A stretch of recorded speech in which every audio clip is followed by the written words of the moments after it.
That's cool. Well, it's Oh no, great all to meet good. you. Are, are, Great to meet you too. where are you located? Where are you at in Australia? In Melbourne. Melbourne. That is a part Yes. of the world that I'd love to see. I'm in the center of America. I'm in Kansas City, Missouri. Oh, beautiful though. Yeah. That's beautiful. We've been to the US. We haven't been there, but we've only been on the West Coast at this stage. So, Okay. but yeah, we got married in Vegas. Oh, cool. So yeah, not by Elvis, but we got married in Vegas. Nice. Nice. So, but yeah, but it's a place that we've always held near and dear, Yeah. um, the US. So it's yeah, with everything going on and the shifts in the world, we're sort of like, oh, hang in there, we're coming Yeah. back, but hang in Uh-huh. there, guys. Oh, yeah. Uh, but it's the Yeah. same with us. We're known as the city that was locked down the most. So You um, are. yeah, so Which is where I wanted to start everything in our conversation. The last 3.5 years was quite tumultuous with the pandemic. How did you get through it, and how did it change you? okay, so with us, actually, it's really quite funny because with the pandemic hitting us here, I've already worked at home with my husband. We were working together anyway, so I remember thinking, oh no, when it first came out, like everyone, no one knew what it was. But we started, I mean, if I could speak openly, we started seeing cracks a bit earlier. Um, when I say I started to do my research, I started to read. That's what research is. So I started to read. Being a breast cancer survivor, I wanted to make sure that whatever this thing was, I wasn't going to get sick again or something. And so that's where our journey started. But to be honest, yeah, we were working from home. So we were grateful because my husband and I had a construction business for 10 years prior to that. So when this all happened, I remember going downstairs saying, oh no, we're going to be locked up and we're going to work from home and we can't go out. And I remember my husband saying to me, we already work together. And I went, oh yeah. So really, from my point of view, nothing really changed in the sense working with a partner, because I know it caused a lot of friction, a lot of family issues, things like that, because people aren't used to having their partner 24/7 or that 16 hours a day with them. But as such, look, the pandemic itself was really the way it was handled, disclaimer, my hallucination, was pretty poorly. When I say that, we were in a place where, as I said, the police were turning against us. Um, yes, I know that they have their own, how do you say, their protocols, their own rules that they have to follow as well. But they turned on us. They really turned on us. Like children, young children, 12-year-olds were getting thrown in the back of, the police vans and things like that because they're not wearing a mask. Mm. Um, you know, uh, they would go around if you had a cup of coffee, and your mask was down and you're walking out of a cafe, like you could do takeaway, they would actually literally come up to you and shake your cup to make sure it's real that you do have coffee and you're not faking it just to wear the mask down. Yeah. Um, they would fine you, if you didn't have a mask on. They would fine you. We had I know in the US it's a different, I think it works out to be about 3.2 miles or something. It's a 5K radius. That's all we were allowed. We had a curfew, from 9 a.m. to 9 p.m. God forbid. This virus was very smart, knew the time as well. But there were, look, the thing is, I could speak openly now. Did I go by all the rules? No. I went and visited my father, who was ill at the time. He's passed away since.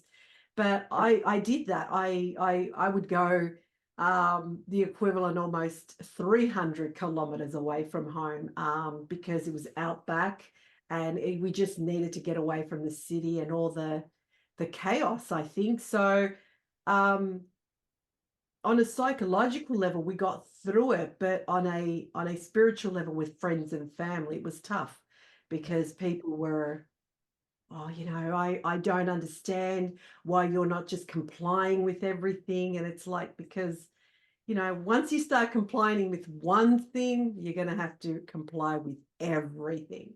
And yeah, so I was, when I say fortunate, again, I did my research, and I didn't want to take, the double, whatever you want to call it.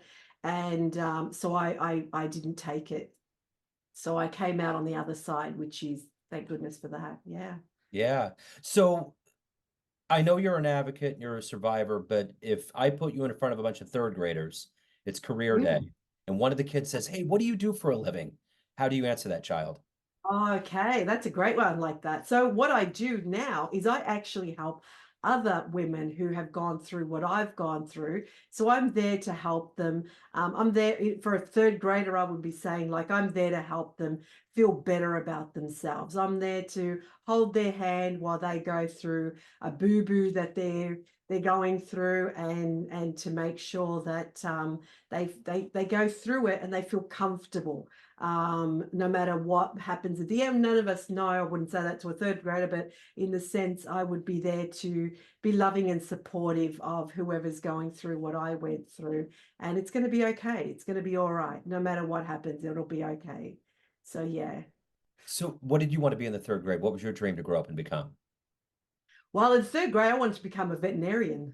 Okay. So yeah, so that's why I always loved I still do love animals. I've got cats that, just before we jumped on my PC, and I'm like, don't, it loves keyboards for some reason.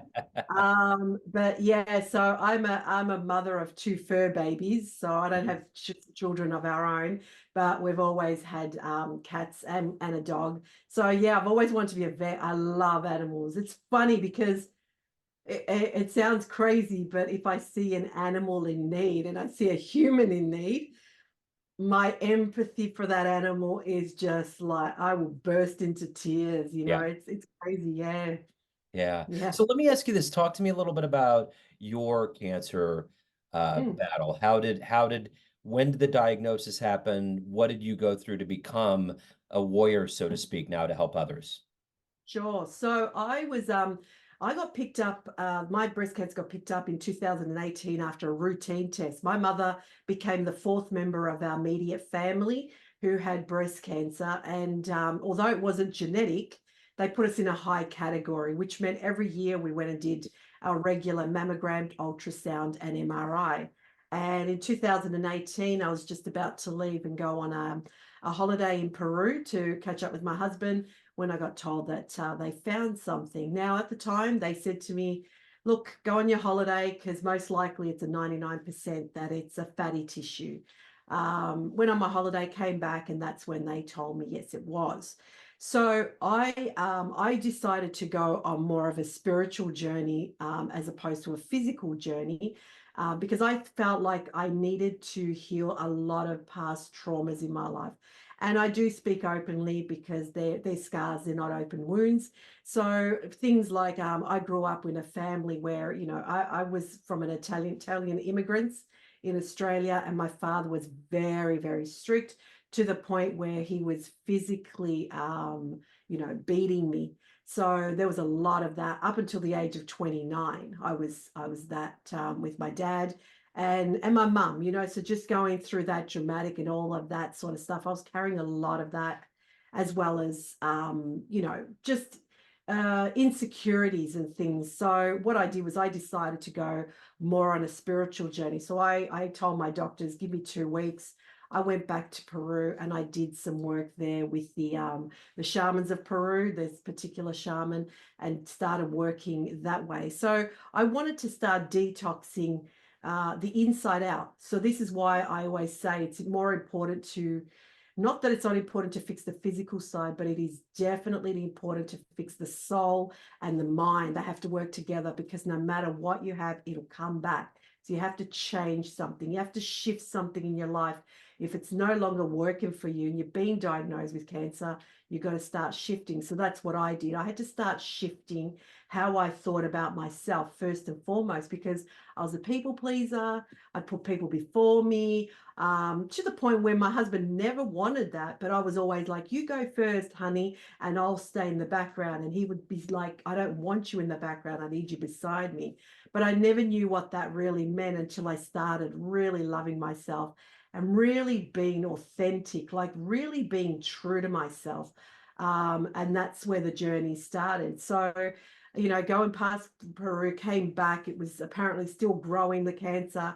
I decided to go and do an ancient Ayurveda practice, which is an ancient Indian practice. Again, not only was I detoxing the body, but I was detoxing the mind, the spirit. I was getting rid of stuff that no longer served me internally. It wasn't just detoxing my home and doing a, you know, clean out. It was cleaning me out. Um, and that's where the process started. So coming back from that, by the time that was, I got diagnosed in August, and by the time I got operated in December, and again, I say disclaimer, this is my story, there was no cancer left in my body. So, and that put me on a course to say, well, it's not about, okay, well, if I can get through the cancer and not have cancer at the end, you know, I could do this for others, because that's not what I sort of advocate, because I don't know, everyone's different, but what I do say is I need your spirit to be strong. I need your spirit to be strong and to listen to, like when I deal with women now, I want them to listen to themselves first, because unfortunately, a lot of women, and I say women because I speak about breast cancer, they give their energy, they give their all of, here, doc, you take care of it and I'll give you everything. And it's like, no, no, no, you take on board this and you make the decisions. Because unfortunately, I do help a lot of women, sometimes too late. What I mean by too late, they've gone and they've like, I've had the chemo, Grace. I've had the, you know, the mastectomy done. I've had the, you know, radiation, and now I'm suffering because I didn't know the long run. And so what I try and do is educate them. I want women to sit in front of this whole thing called breast cancer and look at the bigger picture and say, hey, you know, this is okay. It's going to be okay. I just need to be in control of my decisions.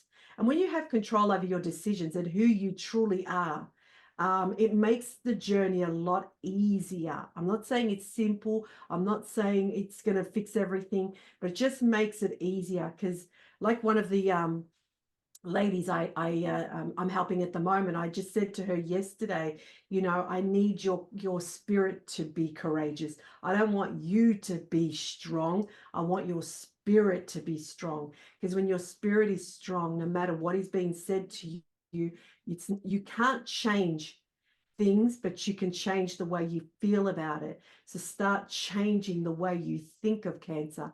Don't allow the cancer to define who you are. And really, that's really important, because a lot of people become the cancer, and we say, no, no, no, no, no, no, the cancer is coming with me. I've got too much to do. You're coming with me. I'm not coming with you. So it's a matter of a mind shift. It really is. And it's very hard to get to that point. It really is. Let me say that, because by that stage your spirit's broken. You know, they say, oh, my spirit's broken, Grace, I'm tired, I can't do this any longer. And it's okay. It's not your spirit that's broken. It's because your physical body is tired, and that's normal. But I need your spirit to keep fighting. And one of the things my husband and I said, or my husband said to me when I first diagnosed, is no matter what happens, we're going to go through this. And I was more like, you know what? I'm going to die standing. So I'd rather live a life of quality over quantity. And that's really, really important. Yeah. So, yeah. So in this journey, you've had to draw a lot of strength. Who's been your hero? Oh, my hero's been my husband. Honestly, I'm not just saying that because it is. From the moment go, he was the one who, that the very first moment I got told I had breast cancer, my previous surgeon, because that's one of the things that I talk about, get a second opinion. my first surgeon said, "Oh, Grace, we've got to go in, we've got to take it out, we've got to remove your lymph nodes and all of this sort of stuff." And I was like, "Okay, doc, where do I sign?" And I remember my husband sitting there saying, "No, no, no, no," in Italian, "No, no, no, let's take a step back. Wait, this is overwhelming for all of us. Let's take a step back." And the moment he said to the doctor, "Can we have 2 weeks to think about this?" She said, "Absolutely." So that was a blessing. That was a blessing because it allowed me to step right back. And this is why I try and help women take a step back and look at it. And the other thing he did once we got in the car, because it was a shock for both of us, is he said, "Grace, I need you to put a dream team together right now. I need you to call 5 people and I need you to put these dream team together tonight," which I did. But other than that, when I had my moments of, oh, I don't want to go through this. We joke now, but it was things like my husband would pull those curtains open and say, "Get up, have a shower, get up." And he wasn't pushing me. What he was trying to say is, if you're going to go through this, I'll let you go through the emotions, but you're not going to lay in bed and just waste it. So he's been my inspiration and my biggest hero. Honestly, I can say he's a life coach himself, but he went through life as a coaching himself. He went through his own ups and downs and traumas. So that really, you don't get this out of a book. So he knew exactly what it meant because he suffered anxiety and depression. So he was like, "Grace, you're not going to lay in bed. You're not going to lay and let this thing, take over." Absolutely. So yeah. So So if you can meet anybody alive, anybody that's inspirational that's on the planet right now, one person, who would you love to meet and talk to? oh, wow. That's a great one because I've got too many. um, well, on my vision board, I mean, I have met him in the past briefly, but on my vision board on my computer, I've actually got Tony Robbins, because Tony Robbins has been really inspiring in our lives. But wow, yeah, right now I couldn't think of anyone alive other than him because I don't want to sound greedy, but I would say Anthony Robbins, because the moment I dealt with a lot of things, did a lot of events with Anthony Robbins, but also during the pandemic, I remember saying to my husband, "If anyone's going to know what this whole thing is about, I know Anthony Robbins is going to stick some people together and he's going to ask the questions." So he's been another one of my mentors, absolutely. But look, we've got some new mentors now that I'd love to meet, like the Grant Cardones and things like that. But obviously that's on a different level. But I would say Anthony Robbins, yeah. So if you're Yeah. listening, So what is the motivation for you? You're obviously a survivor. You're helping others go through a very heavy part of their lives. What's that motivation to get you up every day and to motivate you to help others? I think it's the motivation is not going back to my old patterns. We can easily slip into old patterns and old ways of living. So that's what motivates me, because I don't want to go. I don't want this cancer to come back.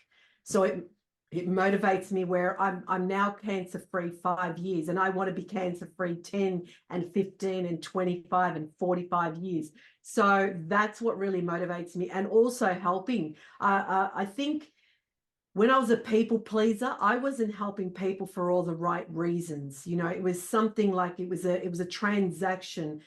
Not that I meant it to be, but that's how it was. Whereas now when I help, I really have that, feel blessed, and the gratitude that comes with it, and the happiness when you help others.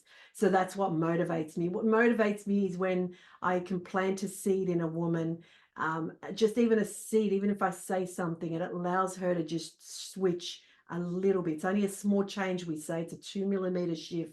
And she feels better about herself. And like I said before, it's about, quality of life. So that's what motivates me, is when, I see these women that say, "Oh, Grace, your podcast really helped. Your book really helped me out as well," and things like that. That's the blessing, I guess. Yeah. So if you had a dream tonight, ran into a 20-year-old version of you, and you could give that young version a piece of advice based on the wisdom you've gained, what advice would you give your younger self? Oh, wow, that I guess that I would, wow, I would say that no matter what happens, you're going to be okay, and you're going to be a lot stronger than you think.